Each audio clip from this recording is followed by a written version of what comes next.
ये सॉन्ग कभी रिकॉर्ड ही नहीं हुआ होता अगर जावेद साहब ने कुछ ऐसा नहीं किया होता।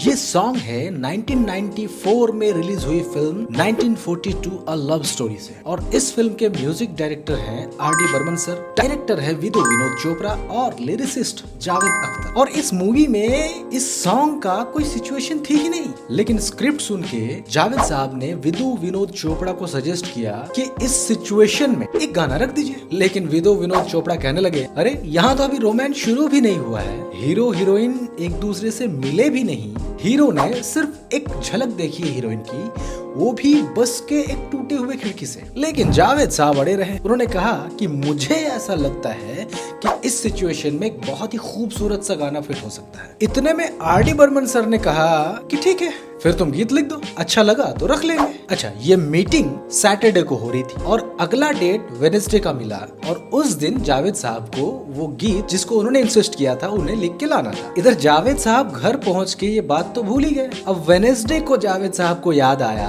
कि आज का तो अपॉइंटमेंट है, और जब वो कार में जा रहे थे बिल्कुल खाली हाथ, क्योंकि उन्होंने कुछ लिखा ही नहीं था, और उन्हें शर्मिंदगी भी महसूस हो रही थी क्योंकि उन्होंने इतना डिस्कशन किया इस गाने के लिए, तो उन्होंने ही इंसिस्ट किया था। लेकिन रास्ते में उन्हें कुछ आइडिया आया और वो स्टूडियो पहुंच के बोले कि इस सिचुएशन में एक बहुत ही खूबसूरत सा गीत बन सकता है, एक बार सुन लीजिए, पसंद आए तो लिख दूंगा। फिर उन्होंने पहली लाइन सुनाई, एक लड़की को देखा तो ऐसा लगा। अभी एक ही लाइन सोचा था उन्होंने, और इसके बाद आगे सब सीमलेस है, ऐसा लगा वैसा लगा, क्योंकि जावेद साहब ने इस एक लाइन से, मतलब जो मुखड़ा है, इससे आगे और कुछ लिखा भी नहीं था उन्होंने। लेकिन सब ये पहला लाइन सुन करके बोलने लगे, नहीं आइडिया बहुत अच्छा है, ठीक है रख लेते हैं। लेकिन जावेद साहब का दिल बैठ गया, क्योंकि जावेद साहब को लगा अगर ये गाना रिजेक्ट कर दे तो बड़ा आराम हो जाएगा, क्योंकि कुछ तैयारी तो थी ही नहीं। पर आर.डी. सर ने जावेद साहब को कहा, ऐसा करो तुम यहीं बैठ करके पहला अंतरा लिख दो, और जावेद साहब वहीं बैठ के पहला अंतरा लिख देते। फिर आर.डी. सर कहते हैं कि एक काम करो, 2 अंतरा और लिख दो, और अपने जीनियस आर.डी. बर्मन सर, उन्होंने हाथों हाथ ट्यून भी बना दिया। लेकिन जावेद साहब की कठिनाइयां तब बढ़ गई जब तीसरा अंतरा आया, क्योंकि